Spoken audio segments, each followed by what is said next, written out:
Que la paix et surtout la grâce du Seigneur Jésus-Christ soit sur vous, frères et sœurs en Jésus-Christ, mais aussi à toutes les nations de la terre.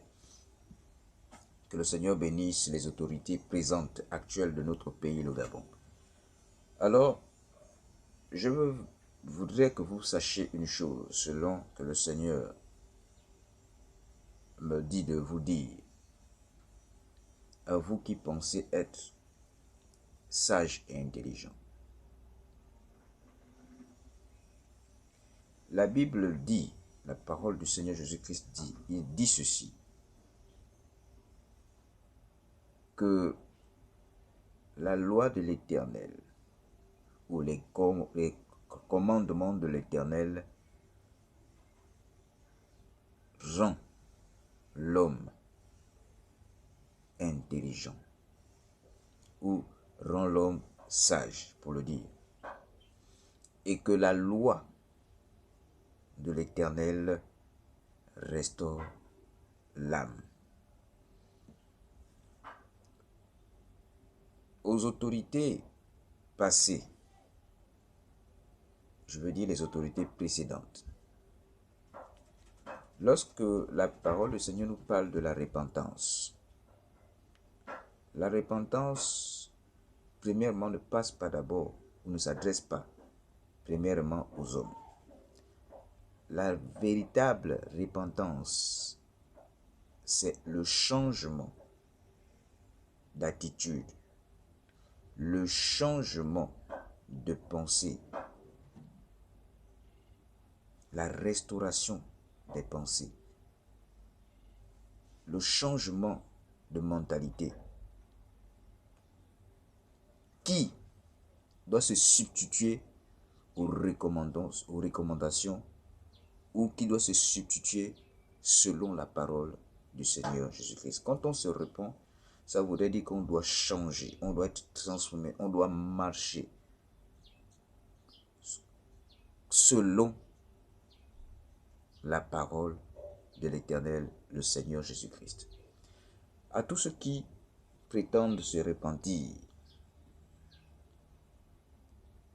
la première repentance doit s'adresser à Dieu et que lorsqu'on se repent, on soit sincère et qu'on change d'attitude, de caractère. Jésus-Christ pouvait dire à ce jeune homme riche en disant que si c'est bien tout ce que tu fais, tu donnes, tu fais du bien aux gens, tu fais ceci, mais premièrement, si tu veux véritablement te repentir, commence d'abord à prendre tout ce que tu possèdes et à donner aux pauvres. Ce jeune homme-là, voyant que le Seigneur lui a dit ces paroles, s'est attristé. Alors quand on se repent, soyons sincères parce que Dieu nous voit et vous voit. Ceux qui ne se repentiront pas selon la parole de Dieu, ici dans ce pays, le Gabon, là, ceux qui savent qu'ils ont été à la tête de cet État, ceux qui savent qu'ils font des choses qui ne glorifient pas Dieu, ceux qui savent qu'ils sont en train d'outrager les plus faibles, qu'ils sont en train de jouer au plus malin, dans tout ce qui se fait, dans les administrations, quels que soient les lieux. Le Seigneur Jésus-Christ, Dieu Tout-Puissant, a un jour pour lui, où il finit toujours par nous mettre à nu. Vous savez, la vie, c'est Dieu qui la donne. La vie, c'est Dieu qui la donne. On peut posséder tous les biens de ce monde. On peut s'engraisser.